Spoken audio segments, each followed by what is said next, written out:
What up, YouTube? This your boy P9, and I'm doing another video, but this video is a special video to commemorate this momentous occasion of yours truly reaching 1,000 subscribers. I decided I'll do a compilation video. So I took a bunch of footage, a bunch of clips from my previous videos and decided to compile them into this one video. And for those who've been rocking with me going back to last year, knows that not only do I like to capture the essence of the city, but I also like to get the history and all that good stuff. And those that are new to the channel, make sure you hit that subscribe button. And without further ado, let's go. What's going on, people? I'm doing another video. Now I'm on the coast of California, on the Pacific coast. Just look at this view. I want to get all of this into the frame. The beach goers, the mountains in the background, and of course the water, the ocean. Sunrise cruise. It's your boy P9 coming at you live from the port of Miami, getting ready to embark on this 5-day cruise. Man, it's live out here. I mean, it's okay. It ain't super live, but it's live enough compared to what it was earlier. Now that the ship has departed, it's pretty lit right now.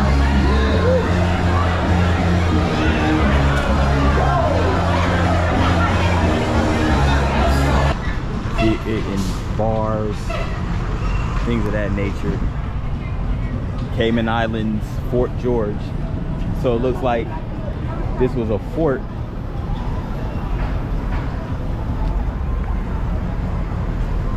Like an army post called Fort George. You can see the two cannons. This is the House of Parliament, which is the form of government. The form of government out here on the Cayman Islands, and a lot of countries outside of the US, they have a parliamentary form of government. They have a library over here, like taxis, and I think they got the vendors over here. They sell the Jamaica souvenirs.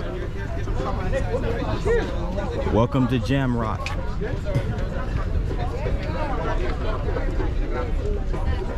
You already know they have a bunch of Bob Marley merchandise here.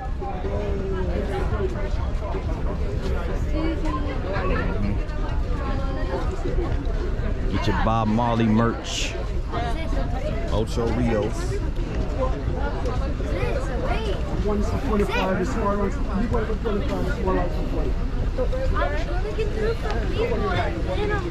There go those Jamaican dread hats.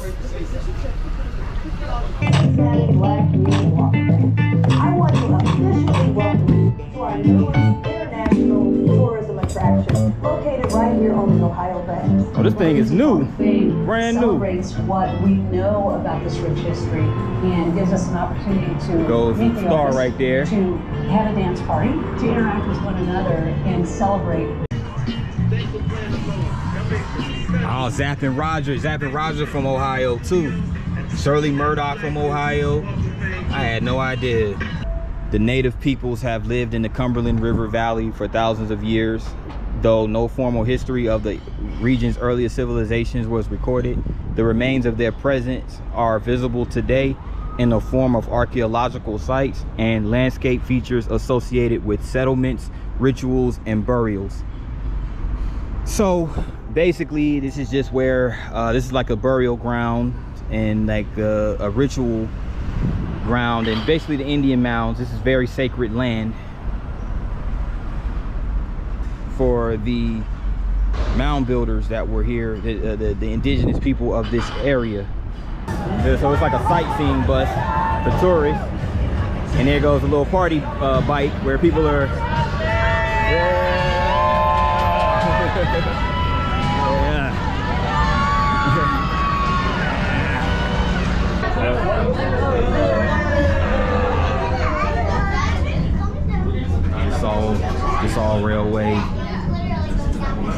rail car going down. We're going up the incline.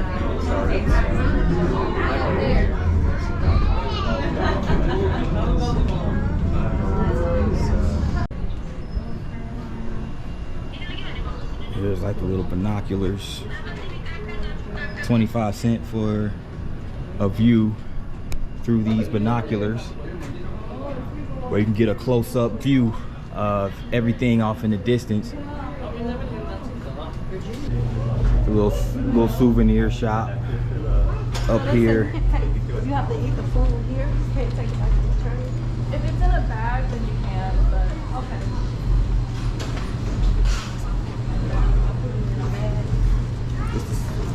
Yeah, the little souvenir shop. You can stop here for a few minutes and grab you some souvenirs while you wait for the incline railway trip back down to flat land. As you can see, here goes the Legacy Museum, which is one part of the Legacy Plaza. So in there's a bunch of like displays that shows the history of enslavement to mass incarceration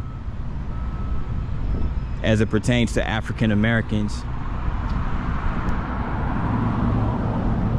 black people.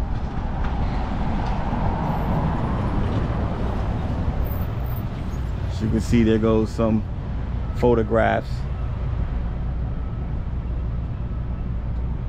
of the slaves.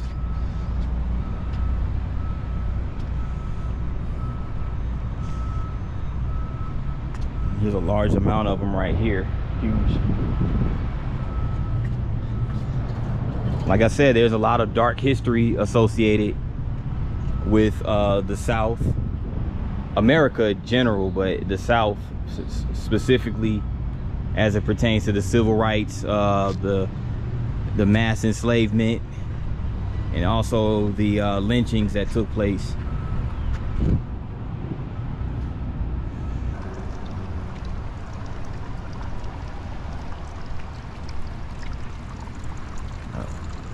Now we should get a load of this.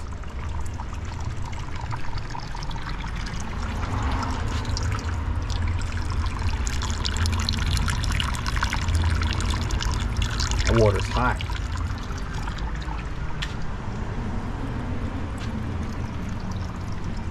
Let me go up these stairs and see if I can get a view of anything.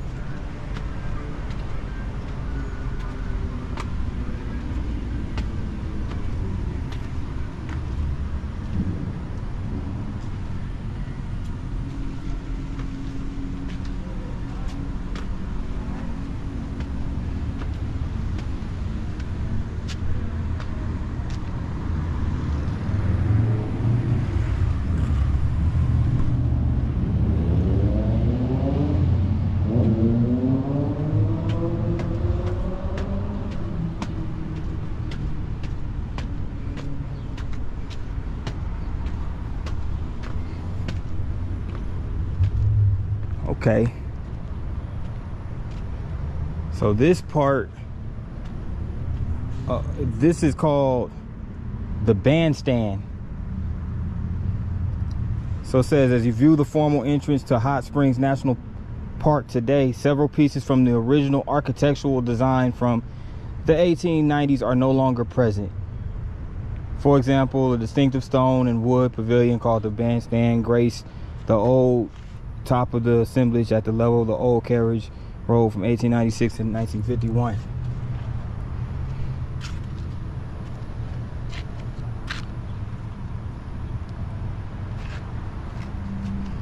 Yeah.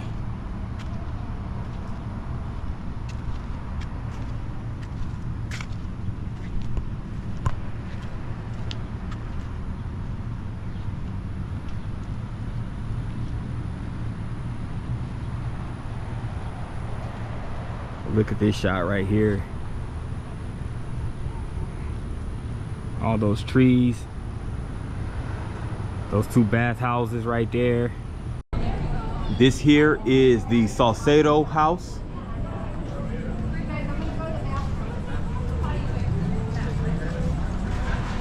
And it was here on this site where this man right here, this brother right here, 42 St. George Street, stood the home of the nation's first black general, George Bissau, who came to St. Augustine from his native St. Domingue, which is today known as Haiti, in 1796 as an officer of the Spanish militia. General Bissau was one of the original leaders of the 1791 slave uprising in Haiti.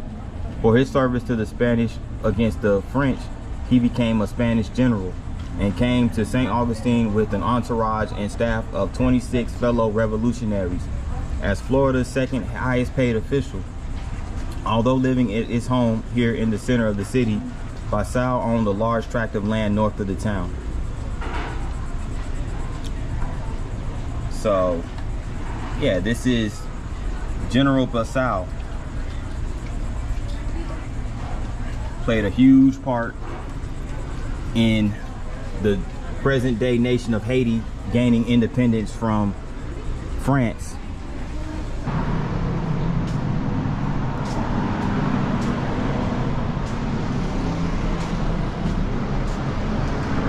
So of course, being this is Cherokee, they're gonna have a lot of stuff like this. A lot of souvenir shops. Especially as it pertains to tribal Native Americans.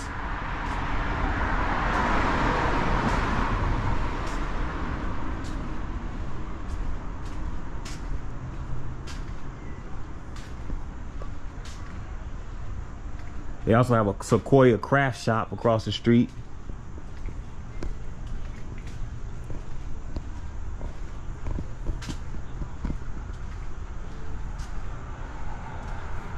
Haha, they got Sasquatch right here.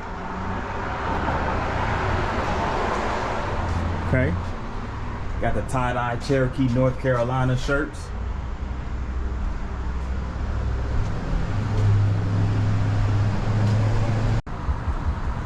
And this is a photograph by Jeffrey Ehrenrich. So I guess looks like this was a musician or a drummer or something of that sort. Goes Ronald Lewis. Photographed by Kia Welsh or Kim Welsh. And there goes the Big Queen QT Kim Bote. Okay. So she has the Native American, I think that's what that is, on her head. The headdress. Photo by Ryan Hodgkin Rigsby. So shout out to all the artists over here. And it's located outside what's called the Backstreet Cultural Museum. Okay, so they have a museum right here based on the culture. Big Chief Huey. So I'm guessing this is the Native American, like, Mardi Gras Indian suit. So based on the, I guess, the black Mardi Gras culture here in New Orleans. Here's Sylvester Hawk Francis. This is nice too, this little girl right here with her Mardi Gras Native American get up on, based on a photo by Cheryl Gerber. Okay, very neat.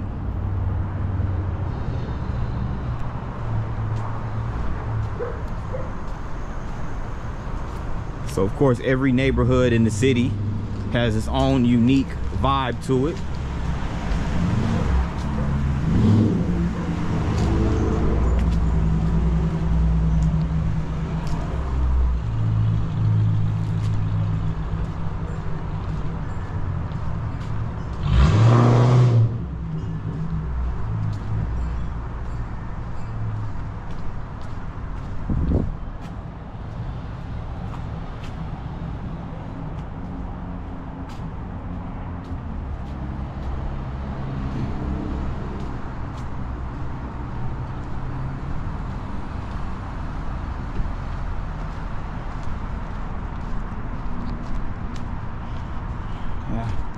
And check this out, they even have a coffee house right here called the Treme Coffee House. It's a nice little neighborhood joint right here. Something local.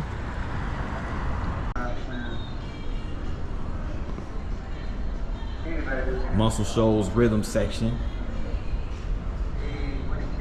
Fender guitar. This Fender guitar was owned by Jimmy Johnson. And you have Aretha, Lady Soul, the album cover.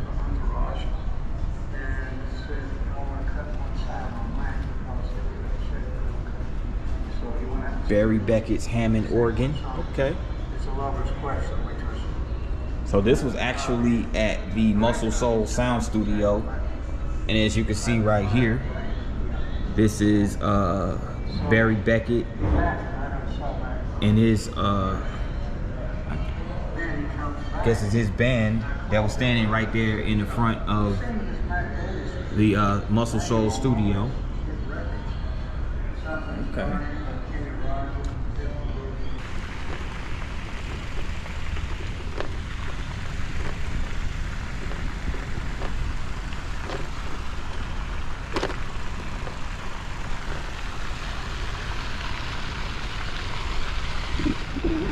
Look at that fountain. That would be a good establishing shot for a TV show or a movie.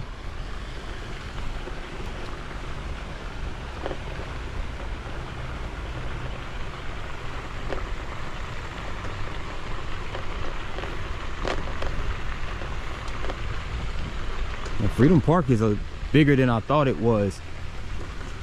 But I did look at it on the map though, and did notice that it did look pretty big, so not too surprised. It's 98 acres.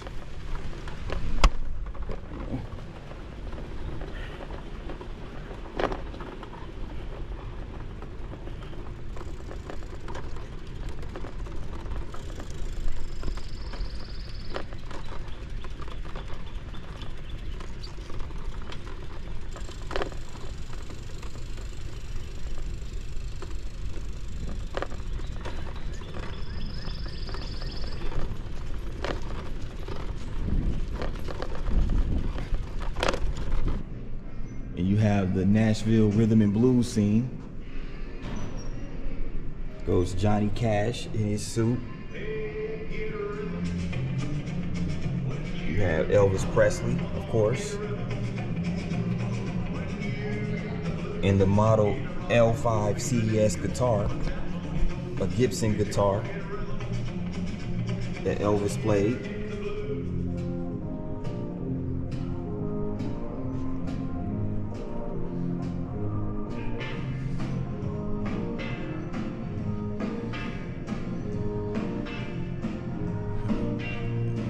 Hall. Goes another jukebox, model 800.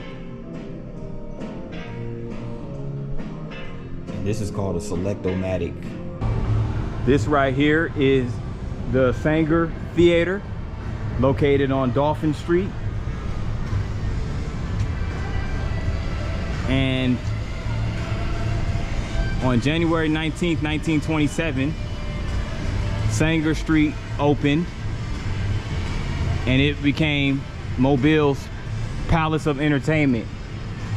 So it still is the entertainment center, mainly in downtown Mobile, but it's right here on Dolphin Street. So as you can see, they have an array of events coming up in September. They even have Christmas plays, symphonies, and a bunch of, and also the orchestra plays here, the Mobile Symphony Orchestra. So the Sanger hosts a lot of events.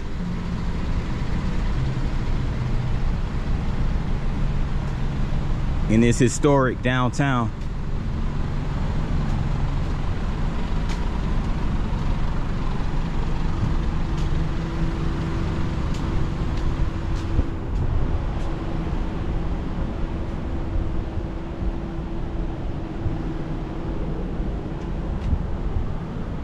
I wanted to get this marker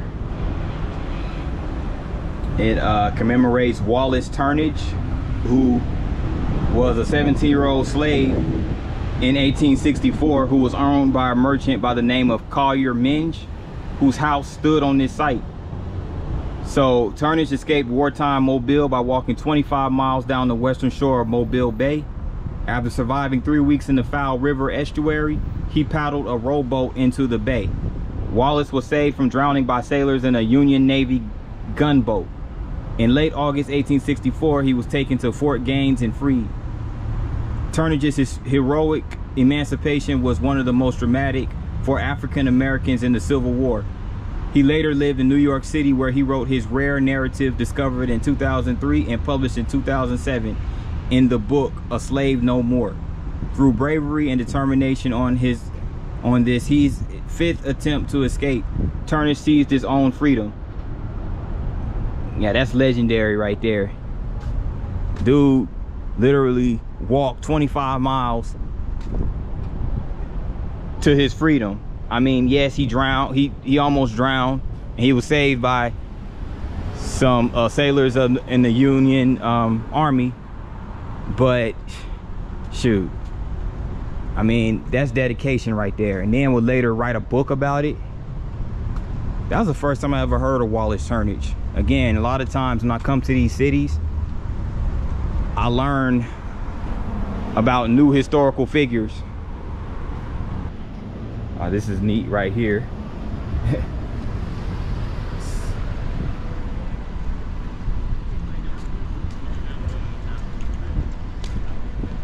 So here's the father of rock and roll himself. This is a statue of the legendary Chuck Berry. Him strumming that guitar. Got his guitar pick right over here.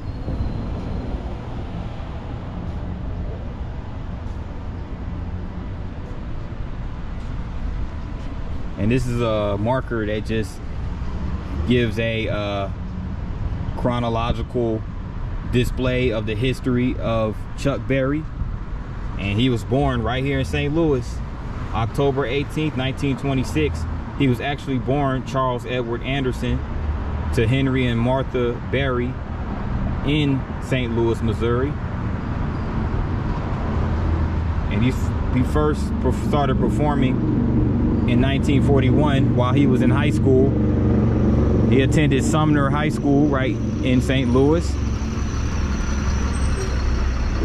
And he also performed in the 1960s. He was real big in the 1960s during the psychedelic era. And he was backed by the Steve Miller Band, another popular band in the 60s. And he was dubbed the father of rock and roll during the 1950s. And one of his famous songs is Johnny Be Good, but he also had a slew of other signature rock songs such as Roll Over Beethoven, rock and roll music, and there he goes. He was inducted in '84 into the Grammy Hall of Fame, and he received a Lifetime Achievement Award during the '84 Grammy Awards. So there he is right there in the 21st century.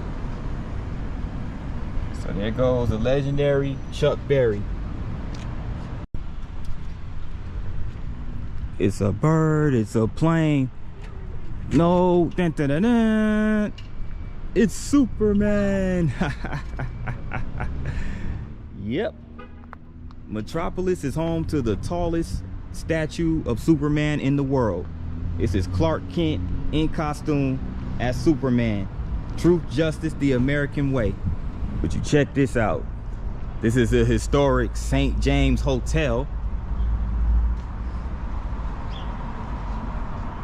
So it's one of the historic hotels here in America.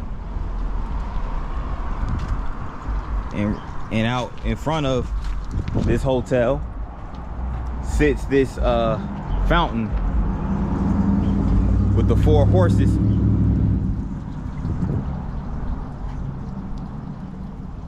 Wow. I've been to this hotel before, actually. I remember my grandmother who's from my maternal grandmother, who's from Selma, by the way, her and my maternal grandfather. She had her class reunion right here, and for her high school, R.B. Hudson High School, and I think at the time I was like probably like 14 years old, and I actually attended. I didn't attend the actual reunion because that was for the alumni, but I came down here, you know, me and my uncle, God rest his soul, came down here and we basically just showed some support, and we stayed here at the St. James Hotel. So this brings back memories, you know, from a personal standpoint, so getting a little bit nostalgia, but it's a really nice hotel. The interior is really nice. I mean, very historic, beautiful decor and everything. St. James Hotel right here on Water Avenue provided many purposes. It wasn't a hotel, obviously. It was basically housing for a lot of the military soldiers. It's also where a slave was held. So yeah, St. James Hotel. And I'm gonna go right over here too, because this is over here by the Alabama riverfront.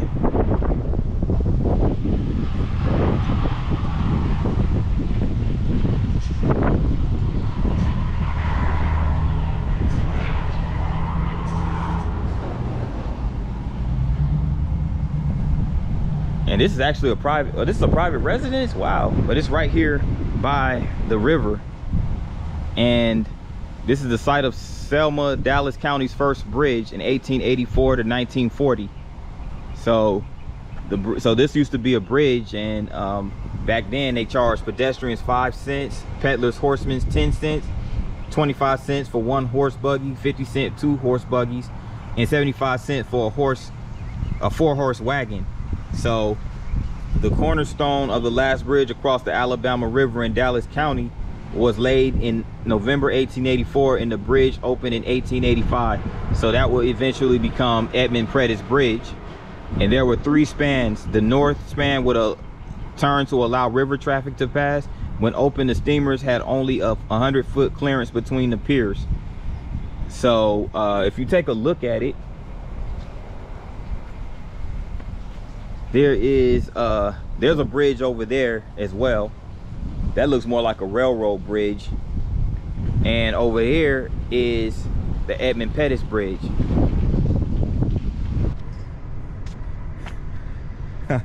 They have like a skeleton rock band right over here. It's called Don't Fear the Reapers. Wow. This is crazy. Again, me personally, I'm not really into Halloween like that, but some of these decorations do be kind of fire though. I am not even gonna lie. You got one playing the guitar right here. You got one drumming with the drummer playing the drums with the bones. And you got one throwing up the throwing up the 3 with the mic in his right hand. Wow, that's dope. That's crazy. That is dope right there. Before I leave downtown Jackson, I wanted to get this beautiful mural right here in Ferris Street. And it's a mural of the legendary Purple One, Prince, Mr. Purple Rain himself. And this mural right here was actually a mugshot of Prince when he visited Jackson, Mississippi. Apparently he stole a megaphone off of airplane or something, and this is a mugshot right here of Prince. It says, literally says, Police Department, Jackson, Mississippi, Purple Pain. So RIP to Prince, and shout out to the artist of this mural. After doing research, I couldn't figure out who it was, but after doing research, it brought me to a brief YouTube video courtesy of Jackson Uncut. his YouTube channel. Check Jackson, Mississippi Uncut out. I'll leave a link in the description box. But the artist was a couple by the name of the Risa couple, and it was Menace Risa and his wife who painted this mural on a 50-state challenge. All right, that wraps up this video, this compilation, and I appreciate everybody who watched. And once again, those that are new, make sure you hit that subscribe button, and we're gonna keep this thing going. We're gonna keep this channel growing. Can't wait to hit that 5K, that 10K, that 50K, that 100K, and the granddaddy of them all, the 1 mil. That's the goal, long-term goal. So I couldn't do it without you guys' support. Much love and appreciation to each and every last one of you who've been supporting the channel. With that in mind, good people, thanks again for watching, and see you on the next one. Peace.